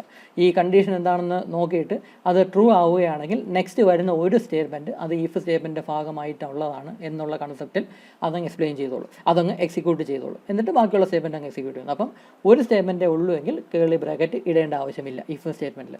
അപ്പോൾ ഇതാണ് ഇഫ് സ്റ്റേറ്റ്മെൻറ്റ് എക്സിക്യൂഷൻ രീതി എന്ന് പറയുന്നത്. അപ്പോൾ നിങ്ങൾ എക്സാമിന് ഇഫ് സ്റ്റേറ്റ്മെൻറ്റിനെ പറ്റി എഴുതാൻ ചോദിക്കാം, may be if statement explain ചെയ്യുക എന്ന് പറഞ്ഞുകൊണ്ട് തിയറി ക്വസ്റ്റ്യൻ ആയിട്ട് ഒരു 3 മാർക്സിന് ചോദിച്ചു തന്നിരിക്കാം. അപ്പോൾ അങ്ങനെയാണെങ്കിൽ നിങ്ങൾ എഴുതേണ്ട ഇഫ് സ്റ്റേറ്റ്മെൻറ്റിൻ്റെ ബേസിക് വർക്കിംഗ് എങ്ങനെയാണെന്നുള്ളത് എക്സ്പ്ലെയിൻ ചെയ്യണം. അത് ടെക്സ്റ്റിൽ നിങ്ങൾ സെൻറ്റൻസ് കാണാം, 2-3 സെൻറ്റൻസ് ഇഫ് സ്റ്റേറ്റ്മെൻറ്റിനെ പറ്റി എഴുതുക. എന്നിട്ട് അതിനെ സാമ്പിൾ സിൻറ്റാക്സും കൂടെ എഴുതി വയ്ക്കുക. ആ സിൻറ്റാക്സാണ് ഞാൻ ഇവിടെ കാണിച്ചിട്ടുള്ളത്. ഈ ഇഫ് എന്ന് എഴുതിയിട്ട് ബ്രാക്കറ്റിൻ്റെ അകത്ത് ഒരു കണ്ടീഷൻ, നിങ്ങൾ ജസ്റ്റ് കണ്ടീഷൻ എഴുതുക, അതായത് കണ്ടീഷണൽ സ്റ്റേറ്റ്മെൻറ്റ് ആണ് ഇതിൻ്റെ അകത്ത് എഴുതുന്നത്. അപ്പോൾ അത് കാണിക്കാനായിട്ട് സിൻറ്റാക്സ് ഇവിടെ കണ്ടീഷൻ എന്ന് എഴുതുക, എന്നിട്ട് കേർലി ബ്രാക്കറ്റ് ഇടുക, സ്റ്റേറ്റ്മെൻറ്റ് 1, സ്റ്റേറ്റ്മെൻറ്റ് 2, സ്റ്റേറ്റ്മെൻറ്റ് n എന്ന് എഴുതുക, കേർലി ബ്രാക്കറ്റ് ക്ലോസ് ചെയ്യുക, എന്നിട്ട് ബാക്കി റിമൈനർ സ്റ്റേറ്റ്മെൻറ്റ്സ് എന്ന് ചുമ്മാ ഇങ്ങനെ എഴുതുക. അപ്പോൾ ഇതാണ് അതിൻ്റെ സിൻറ്റാക്സ് എന്ന് പറയുന്നത്. അപ്പോൾ ഇവിടെ നമ്മളിവിടെ ബ്രാക്കറ്റിൻ്റെ അകത്ത് കണ്ടീഷണൽ സ്റ്റേറ്റ്മെൻ്റ് ആണ് സാധാരണ മെൻഷൻ ചെയ്യുന്നത്. കണ്ടീഷണൽ സ്റ്റേറ്റ്മെൻറ്റ് എന്ന് പറഞ്ഞാൽ അതിൻ്റെ ഔട്ട്പുട്ട് എന്ന് പറഞ്ഞാൽ ഒന്നുകിൽ ട്രൂ ആയിരിക്കും അല്ലെങ്കിൽ ഫാൾസ് ആയിരിക്കും. അങ്ങനെ വരുന്ന സ്റ്റേറ്റ്മെൻറ്റ്സിനാണ് സാധാരണ നമ്മൾ ഇതിൻ്റെ അകത്ത് എഴുതുന്നത്. അപ്പോൾ അതിൻ്റെ കുറച്ച് എക്സാമ്പിൾസാണ് ഞാനിവിടെ ഈ കൊടുത്തിട്ടുള്ളത്. ഇവിടെ ഈ എ ഈക്വൽ ടു 0 എന്ന് പറയുന്ന സ്റ്റേറ്റ്മെൻറ്റ് നമുക്ക് ഇവിടെ ബ്രാക്കറ്റിനകത്ത് 2 സിമ്പിൾ ബ്രാക്കറ്റിനകത്ത് മെൻഷൻ ചെയ്യാം. അപ്പോൾ അതായത് എ ഈക്വൽ ടു 0, ഈ സെമി കോളൻ വിട്ടേക്കാം, അത് നോക്കണ്ട. എ ഈക്വൽ ടു 0 എന്ന സ്റ്റേറ്റ്മെൻറ്റ് നമുക്ക് ഇവിടെ മെൻഷൻ ചെയ്യാം. ഈ സെമി കോളൻ ആവശ്യമില്ല, ഞാൻ വെറുതെ ഇട്ടതാണ്. ഈ എ ഈക്വൽ ടു 0 എന്ന് പറഞ്ഞാൽ അതിൻ്റെ അർത്ഥം എയുടെ വാല്യൂ ഈക്വൽ ടു 0 ആണോ അല്ലയോ എന്ന് ചെക്ക് ചെയ്യുന്ന സ്റ്റേറ്റ്മെൻ്റ് ആണ് എ ഈക്വൽ ടു 0 എന്ന് പറയുന്നത്. ഇത് നമ്മൾ ഇവിടെ കണ്ടായിരുന്നു, എ ഗ്രേറ്റർ ദാൻ ബി, എയുടെ വാല്യൂ ഗ്രേറ്റർ ദാൻ ബി ആണോ അല്ലയോ എന്ന് ചെക്ക് ചെയ്യുന്ന സ്റ്റേറ്റ്മെൻ്റ് ആണ് ഇത്. ഈ A not equal to B എന്ന് പറഞ്ഞ് ചെക്ക് ചെയ്യുന്നത് എയുടെ വാല്യൂം ബിയുടെ വാല്യൂം ഡിഫറൻ്റ് ആണോ അല്ലയോ എന്ന് ചെക്ക് ചെയ്യുന്നതാണ് ഈ A not equal to B എന്ന് പറയുന്നത്. അപ്പോൾ എയുടെയും ബിയുടെയും വാല്യൂ ഡിഫറൻ്റ് ആണ് എങ്കിൽ ഈ സ്റ്റേറ്റ്മെൻറ്റ് ഔട്ട്പുട്ട് ട്രൂ ആയിരിക്കും. അപ്പോൾ അതുപോലെ തന്നെ ഇവിടെ സത്യം പറഞ്ഞാൽ ഒരു ലോജിക്കൽ ആൻഡ് എന്ന് പറയുന്ന സ്റ്റേറ്റ്മെൻറ്റാണ് നമ്മളിവിടെ ഉപയോഗിച്ചിട്ടുള്ളത്. ഈ രണ്ട് കണ്ടീഷൻ സ്റ്റേറ്റ്മെൻറ്റ് ജോയിൻ ചെയ്തിരിക്കുന്ന ഈ ലോജിക്കൽ ആൻഡ് ഉപയോഗിച്ചാണ്. അപ്പോൾ ഈ രണ്ട് സ്റ്റേറ്റ്മെൻറ്റ് ഔട്ട്പുട്ട് ട്രൂ ആണെങ്കിലായിരിക്കും ഈ മൊത്തം സ്റ്റേറ്റ്മെൻറ്റ് ഔട്ട്പുട്ട് ട്രൂ ആയിട്ട് വരുന്നത്. അപ്പോൾ അതിനാണ് ഇങ്ങനൊരു സ്റ്റേറ്റ്മെൻറ്റ് ഉപയോഗിക്കുന്നത്. അപ്പോൾ ഇങ്ങനത്തെ സ്റ്റേറ്റ്മെൻറ്റ് എല്ലാം നമുക്ക് ഈ ബ്രാക്കറ്റിൻ്റെ അകത്ത് മെൻഷൻ ചെയ്യാം. കാരണം ഇതിൻ്റെ എല്ലാ ഔട്ട്പുട്ട് എന്ന് പറയുന്നത് ഒന്നുകിൽ ട്രൂ അല്ലെങ്കിൽ ഫാൾസ്. അങ്ങനെ ട്രൂ അല്ലെങ്കിൽ ഫാൾസ് ഔട്ട്പുട്ടായിട്ട് വരുന്ന സ്റ്റേറ്റ്മെൻറ്റ്സ് ആണ് സാധാരണ ഈ ഇഫ് കണ്ടീഷനായിട്ട് സാധാരണ ഉപയോഗിക്കുന്നത്. അപ്പോൾ ഇത് തന്നെ പറയുന്നതെന്ന് വെച്ചാൽ ട്രൂ എന്ന് പറഞ്ഞാൽ അതിൻ്റെ അർത്ഥം 1 എന്നും ഫാൾസ് എന്ന് പറഞ്ഞാൽ അതിൻ്റെ അർത്ഥം 0 എന്നുമാണ്. അതായത് ഇത് എക്സിക്യൂട്ട് ചെയ്യുമ്പോൾ കിട്ടുന്ന ആൻസർ ഫാൾസ് എന്ന് പറഞ്ഞാൽ കമ്പ്യൂട്ടർ അത് എടുക്കുന്നത് 0 ആയിട്ടാണ്. ഈ കണ്ടീഷൻ ഔട്ട്പുട്ട് ഫാൾസ് എന്ന് പറഞ്ഞാൽ കമ്പ്യൂട്ടർ അതിനെ മനസ്സിലാക്കുന്നത് അതിൻ്റെ വാല്യൂ 0 എന്നാണ്. അതേസമയം ഈ കണ്ടീഷൻ്റെ ഔട്ട്പുട്ട് ട്രൂ ആണ് എങ്കിൽ അതിൻ്റെ മീനിങ് 1 എന്നാണ് സാധാരണ കമ്പ്യൂട്ടർ എടുക്കുന്നത്. 1 അല്ലെങ്കിൽ ഒരു നോൺ 0 വാല്യൂ എന്ന രീതിയിലാണ് കമ്പ്യൂട്ടർ അതിനെ മനസ്സിലാക്കുന്നത്. അപ്പോൾ ഈ ഒരു സ്റ്റേറ്റ്മെൻറ്റ് എക്സിക്യൂട്ട് ചെയ്യുമ്പം 0 എന്ന ആൻസർ വരികയാണെങ്കിൽ അതിനെ ഫാൾസ് എന്ന് കമ്പ്യൂട്ടർ എടുക്കും. അതേസമയം 0 അല്ലാത്ത എന്ത് വാല്യൂ വന്നാലും അത് ട്രൂ എന്ന് കമ്പ്യൂട്ടർ എടുക്കും. അപ്പോൾ കമ്പ്യൂട്ടർ അങ്ങനെയാണ് അത് എക്സിക്യൂട്ട് ചെയ്യുന്നത്. ഇപ്പോൾ കമ്പ്യൂട്ടർ എക്സിക്യൂട്ട് ചെയ്യുന്ന രീതി ഇങ്ങനെ ആയതുകൊണ്ട് നമുക്ക് ആക്ച്വലി ഇങ്ങനത്തെ സ്റ്റേറ്റ്മെൻറ്റ്സ് മാത്രമല്ല എന്തെങ്കിലും ന്യൂമറിക്കൽ വാല്യൂ വരുന്ന എന്തെങ്കിലും ഇക്വേഷനും കൂടെ നമുക്ക് ഇതിൻ്റെ അകത്ത് മെൻഷൻ ചെയ്യാനായിട്ട് പറ്റും. അത് കുറച്ച് അഡ്വാൻസ്ഡ് ആയിട്ടുള്ള കാര്യമാണ്. നമ്മൾ സാധാരണ രീതിയിൽ അങ്ങനെ സ്റ്റേറ്റ്മെൻറ്റ്സ് ഉപയോഗിച്ച് പ്രോഗ്രാം എഴുതാറില്ല. പക്ഷേ എന്നാലും റെയർ സിറ്റുവേഷനിൽ അങ്ങനെ ആവശ്യമുണ്ട് എങ്കിൽ നമ്മൾ ഇങ്ങനത്തെ ഇക്വേഷൻസ് സാധാരണ ഈ കണ്ടീഷൻ ഈ എക്സ്പ്രഷൻ എന്നുള്ള ആ ഒരു പോർഷനിൽ നമ്മൾ മെൻഷൻ ചെയ്യാറായിട്ടുണ്ട്. ഇതിൻ്റെ സംഭവം എന്ന് പറഞ്ഞാൽ ഇതിൻ്റെയൊന്നും ഔട്ട്പുട്ട് ട്രൂ അല്ലെങ്കിൽ ഫാൾസ് എന്നല്ല. ഇതിൻ്റെയൊക്കെ ഔട്ട്പുട്ട് എന്തെങ്കിലും ന്യൂമറിക്കൽ വാല്യൂ ആണ്. ഇവിടെ ഇപ്പോൾ നോക്കുക, ഇവിടെ ജസ്റ്റ് എക്സ് എന്ന് മാത്രം മെൻഷൻ ചെയ്തിട്ടുള്ളൂ. അതായത് എന്തെങ്കിലും ഒരു വേരിയബിൾ, ആ വേരിയബിളിൻ്റെ വാല്യൂ 0 ആവാം, 1 ആവാം, 5 ആവാം, 10 ആവാം, 100 ആവാം, 1000 ആവാം. അപ്പോൾ എന്തെങ്കിലും വാല്യൂ ആവാം ഇതിൻ്റെ വാല്യൂ. അപ്പോൾ അതുപോലെ തന്നെ ഈ ഒരു സ്റ്റേറ്റ്മെൻറ്റ് ഉപയോഗിക്കുക x+1. ഇതിൻ്റെ ഔട്ട്പുട്ട് എന്ന് പറഞ്ഞാൽ എന്തെങ്കിലും ന്യൂമറിക്കൽ വാല്യൂ ആയിരിക്കാം. 0 തന്നെ ആവണമെന്നില്ല, 0 ഒരിക്കലും ആവത്തില്ല. x+1 എന്നാണ് കൊടുത്തിട്ടുള്ളത്. അപ്പം 0 ആവാം, അല്ലെങ്കിൽ 1 ആവാം, 2 ആവാം, 5 ആവാം, 10 ആവാം, എന്താവാം, എന്ത് വാല്യൂ ആണ് വരാം. അതുപോലെ തന്നെ ഈ x+x+1. അപ്പോൾ ഇതിൻ്റെയും ഔട്ട്പുട്ട് എന്ന് പറഞ്ഞാൽ ഒരു ന്യൂമറിക്കൽ വാല്യൂ ആണ്. ട്രൂ ഓർ ഫാൾസ് അല്ല, എന്തെങ്കിലും ഒരു ന്യൂമറിക്കൽ വാല്യൂ ആയിരിക്കും. 0ഉം 1ഉം അല്ല, വേറെ എന്തെങ്കിലും വാല്യൂ തന്നെ ആവാം. അപ്പോൾ ഇങ്ങനത്തെ ഇക്വേഷൻസും നമുക്ക് ഈ കണ്ടീഷൻ സ്റ്റേറ്റ്മെൻ്റ് ആയിട്ട് എഴുതാനായിട്ട് സാധിക്കും എന്നാണ് പറയുന്നത്. തിയററ്റിക്കലി പറയുകയാണെങ്കിൽ ഇങ്ങനത്തെ സ്റ്റേറ്റ്മെൻറ്റ് ഉപയോഗിച്ചും നമുക്കിവിടെ കണ്ടീഷൻ സ്റ്റേറ്റ്മെൻറ്റ് എഴുതാനായിട്ട് സാധിക്കും. പക്ഷേ അത് റെയറായിട്ട് നമ്മളങ്ങനെ എഴുതാറുള്ളൂ. മിക്കവാറും കേസസിൽ ട്രൂ അല്ലെങ്കിൽ ഫാൾസ് എന്ന ഔട്ട്പുട്ട് വരുന്ന സ്റ്റേറ്റ്മെൻറ്റ്സ് മാത്രമേ നമ്മൾ ഈ ഇഫ് കണ്ടീഷനായിട്ട് നമ്മൾ എഴുതാറുള്ളൂ. അപ്പോൾ അങ്ങനത്തെ കുറച്ച് സ്റ്റേറ്റ്മെൻറ്റിൻ്റെ മറ്റ് കുറച്ച് എക്സാമ്പിൾസാണ് ഞാനിവിടെ മെൻഷൻ ചെയ്യുന്നുള്ളൂ. അപ്പോൾ ഇതിൻ്റെയും എല്ലാം ഔട്ട്പുട്ട് എന്ന് പറഞ്ഞാൽ ഒന്നുകിൽ ട്രൂ അല്ലെങ്കിൽ ഫാൾസ്. അപ്പോൾ അതിനുള്ള എക്സാമ്പിൾസാണ് ഞാൻ ഇവിടെയും കൊടുത്തിട്ടുള്ളത്. ഇവിടെ ഈ സ്റ്റേറ്റ്മെൻറ്റ് എന്ന് പറഞ്ഞാൽ x>1 ആണോ അല്ലയോ എന്ന് ചെക്ക് ചെയ്യുന്ന സ്റ്റേറ്റ്മെൻറ്റ്. ഇത് y-യുടെ വാല്യൂ <= 5, അതും ചെക്ക് ചെയ്യുന്ന സ്റ്റേറ്റ്മെൻറ്റാണ്. y-യുടെ വാല്യൂ <= 5 ആണോ അല്ലയോ എന്ന് ചെക്ക് ചെയ്യുന്ന സ്റ്റേറ്റ്മെൻറ്റാണിത്. ഇത് a-യുടെ വാല്യൂ = 0 ആണോ അല്ലയോ എന്ന് ചെക്ക് ചെയ്യുന്ന സ്റ്റേറ്റ്മെൻറ്റ്. ഇതിൻ്റെ ഇതെന്ന് പറഞ്ഞാൽ ആൻഡ് ലോജിക്കൽ ആൻഡ് ആണ് ഇവിടെ കൊടുത്തിട്ടുള്ളത്. അതായത് എക്സിൻ്റെ വാല്യൂ <1 ആവണം, y-യുടെ വാല്യൂ <5 ആവണം. അങ്ങനെ രണ്ടും ട്രൂ ആണെങ്കിൽ മാത്രമേ ഈ മൊത്തം സ്റ്റേറ്റ്മെൻറ്റ് ഔട്ട്പുട്ട് ട്രൂ ആവുകയുള്ളൂ. ഇത് ലോജിക്കൽ ഓർ ആണ്. ഇതിലേതെങ്കിലും ഒരു കണ്ടീഷൻ ട്രൂ ആയാൽ മതി. ഒന്നുകിൽ a 10 ആവണം, അല്ലെങ്കിൽ b 10 ആവണം. അങ്ങനെയാണെങ്കിൽ ഈ കണ്ടീഷൻ ഔട്ട്പുട്ട് ട്രൂ ആയിട്ട് വരും. ആ ഇഫ് സ്റ്റേറ്റ്മെൻറ്റ് അകത്തുള്ള സ്റ്റേറ്റ്മെൻറ്റ്സ് എക്സിക്യൂട്ട് ചെയ്യാം. അപ്പോൾ ബേസിക്കലി നമ്മളിങ്ങനെ ട്രൂ അല്ലെങ്കിൽ ഫാൾസ് ഔട്ട്പുട്ടായിട്ട് വരുന്ന സ്റ്റേറ്റ്മെൻറ്റ്സ് ആണ് ഇവിടെ ഈ ഇഫ് എന്ന് എഴുതിയിട്ട് ബ്രാക്കറ്റിൻ്റെ അത് നമ്മളിവിടെ എഴുതാറ്. പക്ഷേ അങ്ങനെയല്ല, വേറെ എന്ത് ന്യൂമറിക്കൽ വാല്യൂ കിട്ടുന്ന സ്റ്റേറ്റ്മെൻറ്റ് നമുക്കിവിടെ എഴുതാനൊക്കും. ഇങ്ങനത്തെ സ്റ്റേറ്റ്മെൻറ്റ് എക്സിക്യൂട്ട് ചെയ്ത് കിട്ടുന്ന ആൻസർ 0 ആണ് എങ്കിൽ അതിനെ ഫാൾസ് എന്ന രീതിയിലായിരിക്കും കമ്പ്യൂട്ടർ എടുക്കുന്നത്. ഇങ്ങനത്തെ സ്റ്റേറ്റ്മെൻറ്റ് എഴുതാം, അത് എക്സിക്യൂട്ട് ചെയ്ത് കിട്ടുന്ന ന്യൂമറിക്കൽ വാല്യൂ =0 ആണ് എങ്കിൽ ഫാൾസ് എന്നായിരിക്കും കമ്പ്യൂട്ടർ എടുക്കുന്നത്. അതേസമയം 0 അല്ലാത്ത വേറെ എന്തെങ്കിലും വാല്യൂ ആണെങ്കിൽ അതിനെ ട്രൂ ആയിട്ട് കമ്പ്യൂട്ടർ എടുത്തോളും. അപ്പോൾ ഇതെല്ലാം ഈ സംഭവങ്ങൾ ഒക്കെ കുറച്ച് അഡ്വാൻസ്ഡ് ആയിട്ടുള്ള രീതിയിലാണ്. അപ്പം ബേസിക്കലി പറയുന്നതെന്ന് വെച്ചാൽ ഇഫ് സ്റ്റേറ്റ്മെൻറ്റ് അതൊരു കണ്ടീഷൻ സ്റ്റേറ്റ്മെൻറ്റാണ് മെൻഷൻ ചെയ്യേണ്ടത്. അതായത് ട്രൂ അല്ലെങ്കിൽ ഫാൾസ് ഔട്ട്പുട്ട് വരുന്ന ഒരു കണ്ടീഷൻ സ്റ്റേറ്റ്മെൻറ്റ് മെൻഷൻ ചെയ്യും. ആ സ്റ്റേറ്റ്മെൻറ്റിൻ്റെ ഔട്ട്പുട്ട് ട്രൂ ആണ് എങ്കിൽ ഇഫ് സ്റ്റേറ്റ്മെൻറ്റ് അകത്ത് വരുന്ന സ്റ്റേറ്റ്മെൻറ്റ്സ്, അത് മേ ബി ഒരു സ്റ്റേറ്റ്മെൻറ്റ് ആവാം, അല്ലെങ്കിൽ മൾട്ടിപ്പിൾ സ്റ്റേറ്റ്മെൻറ്റ്സ് ആവാം, അത് എക്സിക്യൂട്ട് ചെയ്യും. ഒറ്റ സ്റ്റേറ്റ്മെൻറ്റേ ഉള്ളൂ എങ്കിൽ നമ്മൾ ബ്രാക്കറ്റ് ഇടേണ്ട ആവശ്യമില്ല, ഈ കേളി ബ്രാക്കറ്റ് ഇടേണ്ട ആവശ്യമില്ല. ഒന്നിൽ കൂടുതൽ സ്റ്റേറ്റ്മെൻറ്റ് ഒരു ഇഫ് സ്റ്റേറ്റ്മെൻറ്റുമായിട്ട് ലിങ്ക് ചെയ്തിട്ടുണ്ട് എങ്കിൽ നമ്മളിവിടെ ബ്രാക്കറ്റ് ഇട്ട് കൊടുക്കും. അപ്പോൾ ഇതാണ് ഇഫ് സ്റ്റേറ്റ്മെൻറ്റ് രീതി എന്ന് പറയുന്നത്. ഇനി നമുക്ക് ഒരു പ്രോഗ്രാമും കൂടെ നോക്കാം. ഇതെന്ന് പറയുന്നത് നമ്മൾ 2 നമ്പേഴ്സ് നമ്മളെടുത്ത് എൻ്റർ ചെയ്യാനായിട്ട് ചോദിക്കും.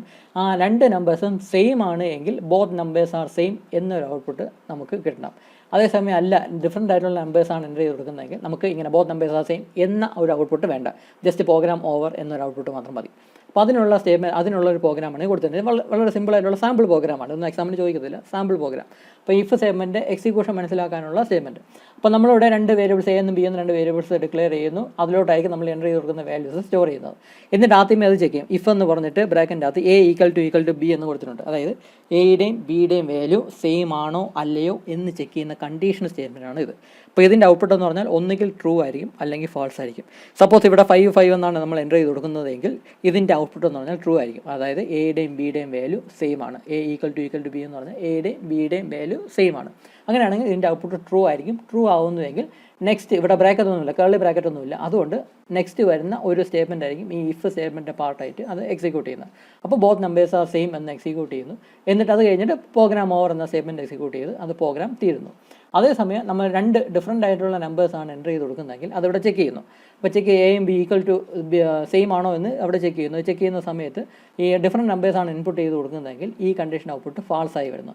ഫാൾസായി വരുന്നതെങ്കിൽ നെക്സ്റ്റ് സ്റ്റേറ്റ്മെൻറ്റ് അത് എക്സിക്യൂട്ട് ചെയ്യത്തില്ല, ഇവിടെ ബ്രാക്കറ്റ് ഇല്ല. അതായത് ഈ ഇഫ് കണ്ടീഷൻ കഴിഞ്ഞ് വരുന്ന അടുത്ത ഒരു സ്റ്റേറ്റ്മെൻറ്റ് അത് സ്കിപ്പ് ചെയ്യും. ഈ ബോത്ത് നമ്പേഴ്സ് ആർ സെയിം എന്ന് പറയുന്ന ആ സ്റ്റേറ്റ്മെൻറ്റ് സ്കിപ്പ് ചെയ്തിട്ട് പ്രോഗ്രാം ഓവർ എന്ന സ്റ്റേറ്റ്മെൻറ്റ് ആയിരിക്കും അത് എക്സിക്യൂട്ട് ചെയ്യുന്നത്. അപ്പോൾ ഇവിടെ ബ്രാക്കറ്റ് ഒന്നും ഇട്ടിട്ടില്ല, അതുകൊണ്ട് ഈ കണ്ടീഷൻ കഴിഞ്ഞിട്ട് വരുന്ന നെക്സ്റ്റ് ഒരു സ്റ്റേറ്റ്മെൻറ്റ് ആയിരിക്കും ഇഫ് സ്റ്റേറ്റ്മെൻറ്റ് ഭാഗമായിട്ട് അത് സ്കിപ്പ് ചെയ്യുന്നത്. എന്നിട്ട് അത് സ്കിപ്പ് ചെയ്ത് പ്രോഗ്രാം ഓവർ എന്ന ആ ഒരു സ്റ്റേറ്റ്മെൻറ്റ് എക്സിക്യൂട്ട് ചെയ്ത് പ്രോഗ്രാം കംപ്ലീറ്റ് ആവും. അപ്പോൾ ഇങ്ങനെയാണ് ഇഫ് സ്റ്റേറ്റ്മെൻറ്റ് എക്സിക്യൂഷൻ എന്ന് പറയുന്നത്. അപ്പോൾ ഇത് വളരെ ബേസിക് ആയിട്ടുള്ളതാണ്. നമ്മൾ വലിയ വലിയ പ്രോഗ്രാം എഴുതാനായിട്ട് വളരെ കാഷ്വലായിട്ട് എപ്പോഴും കോമൺ ആയിട്ട് യൂസ് ചെയ്യുന്ന ഒരു സ്റ്റേറ്റ്മെൻറ്റാണ് ഇഫ് സ്റ്റേറ്റ്മെൻറ്റ് എന്ന് പറയുന്നത്. അപ്പം ഇതാണ് ഈ വീഡിയോയിൽ ഇത്രയേ ഉള്ളൂ. നമുക്ക് അടുത്ത വീഡിയോയിൽ ഇഫ് എൽസ് എന്ന് പറയുന്ന സ്റ്റേറ്റ്മെൻറ്റിനെ പറ്റി പഠിക്കാം. അപ്പോൾ ഈ വീഡിയോയിൽ ഇത്രയേ ഉള്ളൂ. Thank you.